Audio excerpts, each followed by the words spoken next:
Welcome 111 to week 4. We are continuing our study of logic and inductive and deductive reasoning and how those concepts apply to writing and to close reading. So we are going to start the week before you watch this video, in fact, I want you to read rules 3 through 8 in Anthony Weston's book, A Workbook for Arguments, and rule 11. So that you should do before we begin this lesson. I'm also giving you an optional excerpt from Cooper and Patton. If you found the validity stuff from my video last week with the circles and the diagrams, if you found that interesting and you wanted to know more about that, then I recommend reading that excerpt. I don't have time to go into all that in this course, but if you're interested in logic, that reading should give you a deeper cut about how some of that stuff about validity works. But we're going to actually turn our attention this week to how induction works and why inductive reasoning is so important. But let me just give a quick overview of the week. This is another two-part week, like week 2. I've divided the week up into 2 different halves, and I'm asking you to do the first 5 steps by Wednesday, and then the last 6 steps by Friday. So you can go at your own pace, but you do have a midweek checkpoint to complete some of these tasks by. So now that you've read the rules from the Weston book, you are ready to, and I'd actually like you to read the essay 1 instructions, because I wrote an example essay in there. And if you read that example essay and the instructions, you'll have a better idea of what I'm talking about in this video. So read those 2 things before completing this video lesson. Then I'm going to ask you to do a practice set, and then I'm going to ask you to write the first draft of your essay 1. So that's the first half of the week. And in the second half of the week, I will be giving you another short lesson on argumentation and rhetoric, and particularly how to apply these principles of reasoning to looking at visual texts. And I think you'll get an even deeper sense of how logic works by practicing the analysis on images, on visual texts that are, so we can see that it is not just in writing that we're using these things. By that point in the week, I should have read your draft of essay 1. I'll be able to get back to you with some comments, and you can then revise and resubmit your first essay by the end of the week, as well as your journal entry. And then, being week 4, halfway through the online course, I'm asking you to just do a quick self-assessment at the very end of the week to reflect on how things are going so far and what goals you have for the remaining 4 weeks of the semester. Okay, so now I'm going to begin my comments, my lesson comments for this first half of the week, particularly regarding some of the concepts from Weston, rules 3 through 8 and rule 11. So what Weston is talking about in these rules, okay, so just to review, start from reliable premises, be concrete and concise, build on substance, use consistent terms, use more than one example, use representative examples, and reckon with counterexamples. Okay, what he's talking about in these rules is how to make good, solid arguments using primarily example-based evidence. Okay, now think last week. Back to last week, we started the introduction to logic by looking at the distinction between inductive and deductive reasoning. I showed you a diagram of 2 triangles to show you how they're inverse related to one another. Induction goes from particular observations to general principles, and deduction does the opposite. Well, now I want you to think about the 3-paragraph lesson from last week, the 3-paragraph structure of the logic essay that you wrote. Right? I asked you to talk about a time you did something that was logical, a time you said that wasn't logical, and then to draw a conclusion that follows rationally from those 2 examples. Well, if you think about the structure of that essay, would you say that that is an inductive or deductive process of reasoning? Moving from paragraphs 1 and 2 to paragraph 3 as the conclusion. Yeah, that's actually an inductive process, right? We don't start with all men are mortal. We actually start with some observations. This one thing is logical, and this one thing is not logical. What can we say about logic based on those two examples? Okay, so when we move from examples, like we did in that essay, to a conclusion, an interpretive conclusion, what we're actually doing is a kind of inductive process of reasoning. And that's precisely the kind of structure of reasoning you're going to be doing throughout the, you've already been doing that, and you're going to continue to do that throughout this course. Writing by building interpretations on top of observations, moving from observations to interpretations. Okay, so now we've recognized that, I want you to recognize what Weston is talking about in some of these rules are some good principles for how to do inductive reasoning. What are some rules? Well, he's talking about examples and how you have to have more than one example. Because induction works by building a pattern, things 1, 2, 3, 4, and 5 equal the conclusion. The more examples you can have, the better you are. The closer to a kind of sense of certainty, the greater your probability becomes. That's just the nature of induction. If we can observe something more and more consistently, and say more and more precisely what's going to happen, we're getting closer and closer to a predictive conclusion, right? So that's a good thing to recognize about induction. More examples, better, more certainty, more confidence we have in our conclusion. Another thing is that the examples have to be representative. And then yet another thing is that we need to deal with counterexamples. Okay, so these are like principles or rules for how to do good valid inductive reasoning.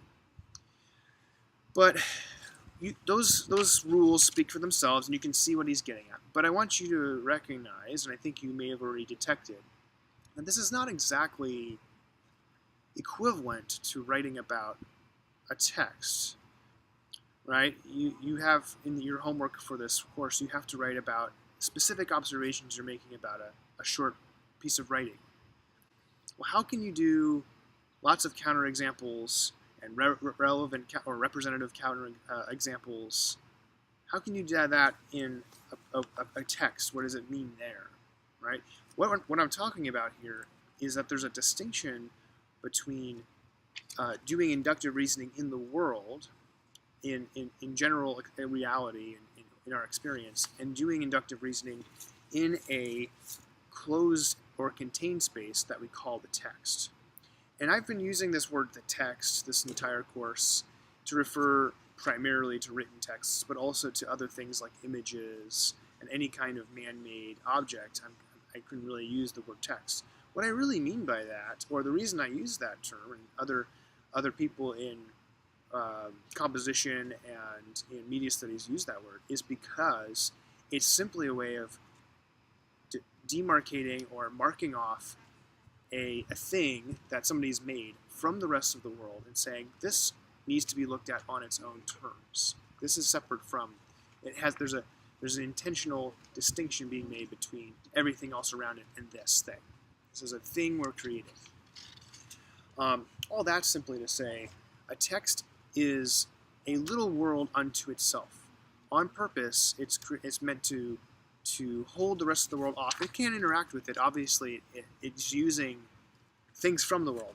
The characters in your story are people. Well, people are in the world. They weren't invented in the story. Those people are based on other people in the real world. But the point is that within the text, all those people exist and not outside of it.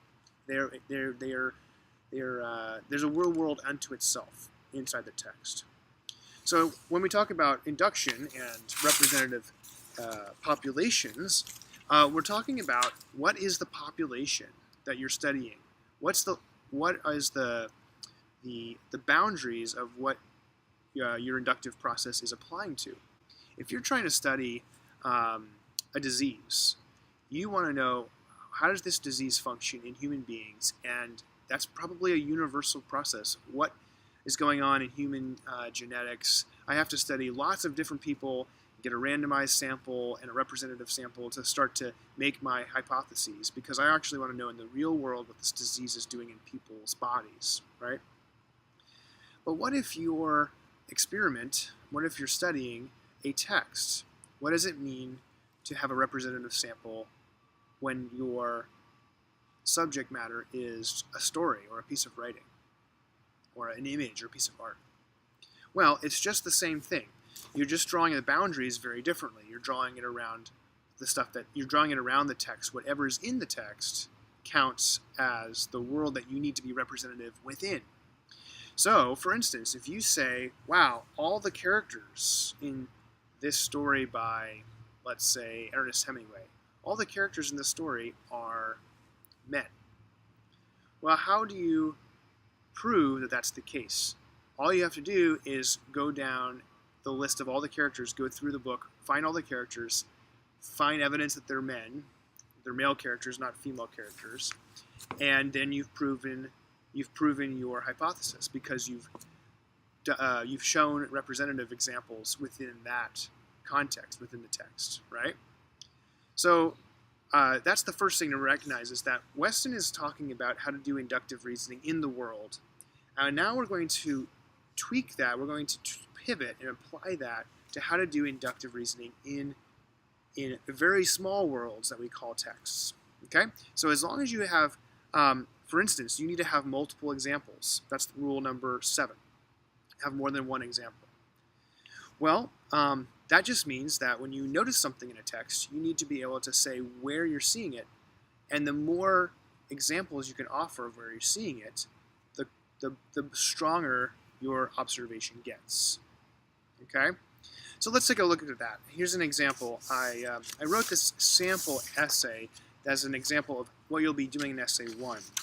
And in that example, let me get my slides here. In that example essay, I have my first observation, observation A, right? And I say that my observation is that the professor doesn't seem concerned with what the narrator notices, only that he notices. Okay, great. Now, how am I going to back that up? How am I going to support that? Well, I'm following Weston's Rule 7, use more than one example. I've actually got 2 examples. All right, it's a pretty short story. I could go on and on. I could probably find another example in here, but 2 is fine. It's just one paragraph. It's a very short assignment. I'm not trying to be super exhaustive here. So let's just find 2 examples, and I've done that. If you notice in this paragraph, I've got the first highlighted section here. When checking on the student, he asks vague questions such as, well, what is it like? What is the fish like? And then I talk about that example. And then I have, later in the paragraph, I have a second example from the text, from the story. I say later, when the student finally notices the fish's symmetrical structure, the professor exclaims, of course, of course.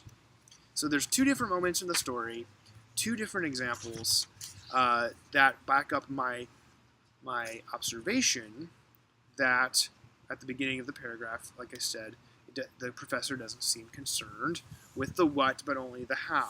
Okay, or that he notices. Okay, so that's rule number 7, have multiple examples. When you're doing that in a close reading, that simply means what is your observation and where can you show, is there more than one example of that? Great, the more examples, the better. Okay, rule number 8 is use representative examples. Now, what does that mean in this situation when you're looking at a text? Well, that's going to mean, that can mean a couple of things. First, I would say that you need to make sure, Weston talks about making sure you have a diverse cross-section in your examples, right? If you're studying a social phenomenon, like why certain people are more successful in college than others, you can't just pick out one tiny section of a population who are all very similar types of people.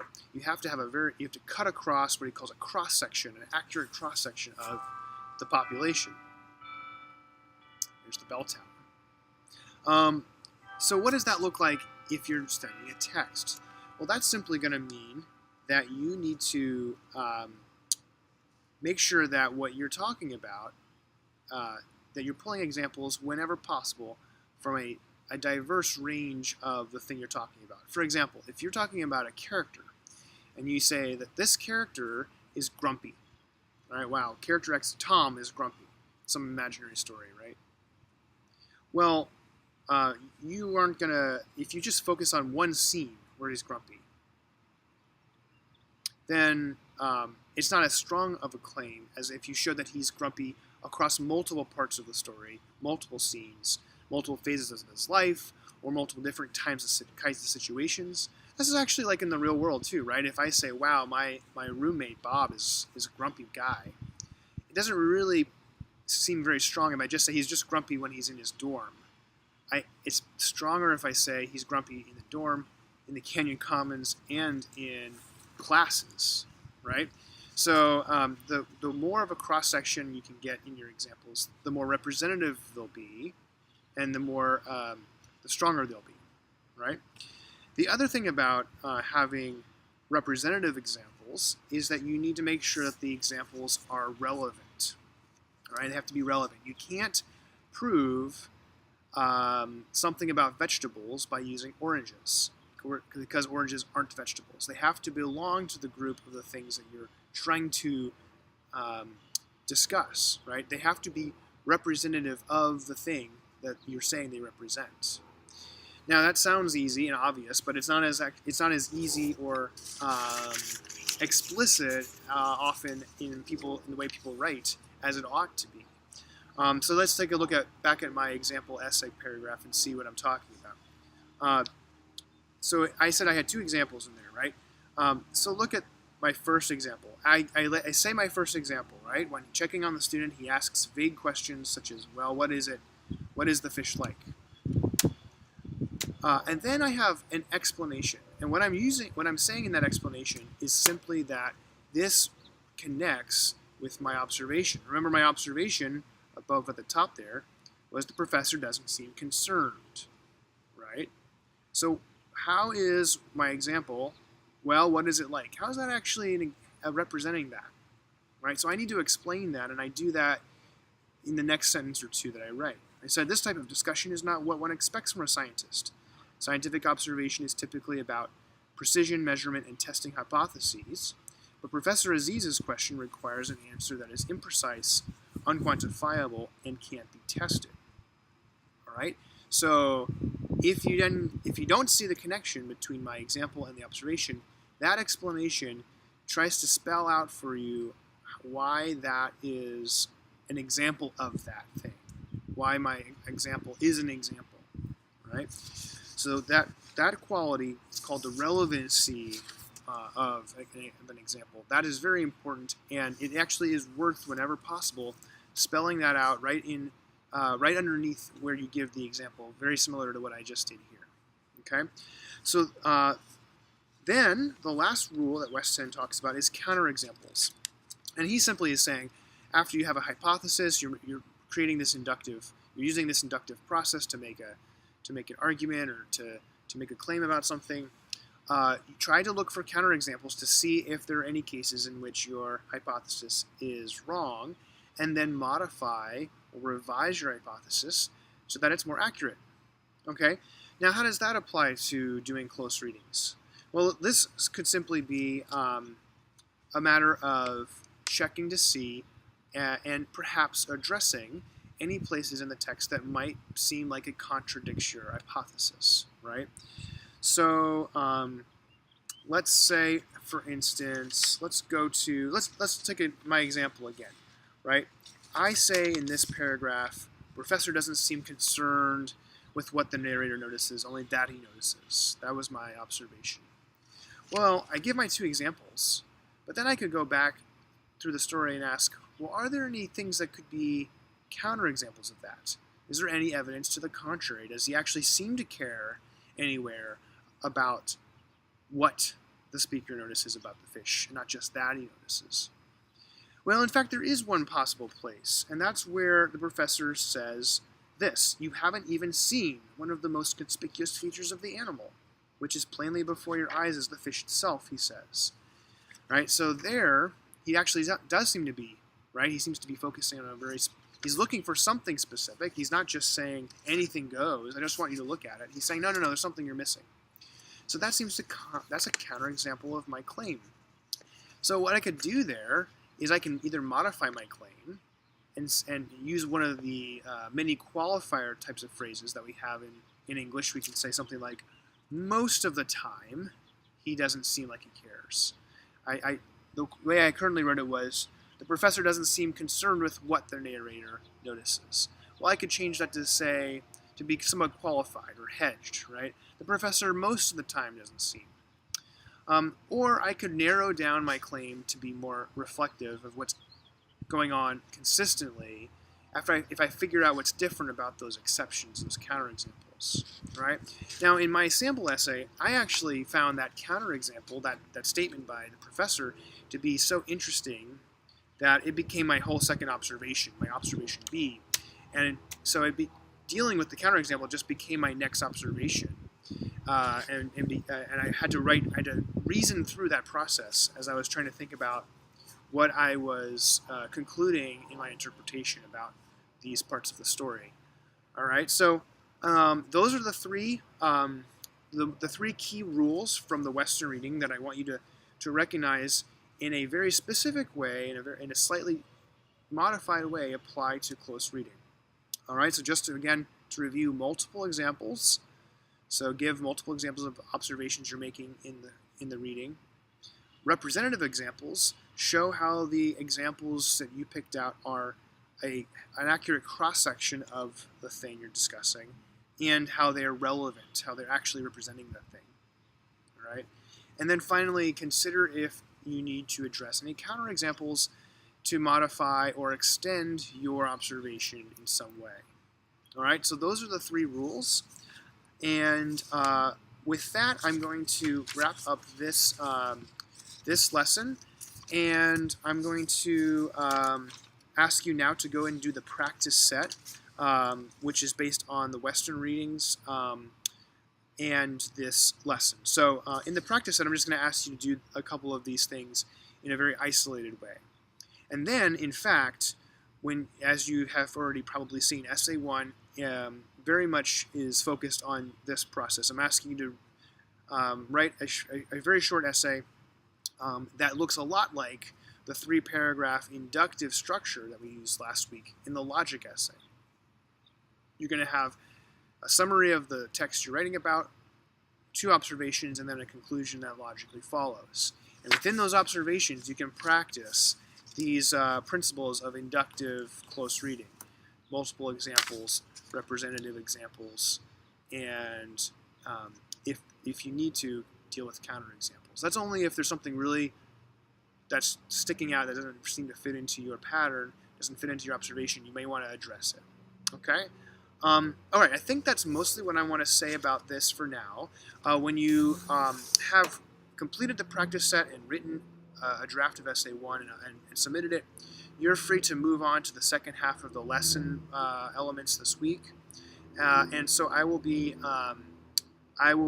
checking email, and if we don't interact directly this week, then I will be seeing you in week 5. Have a great week.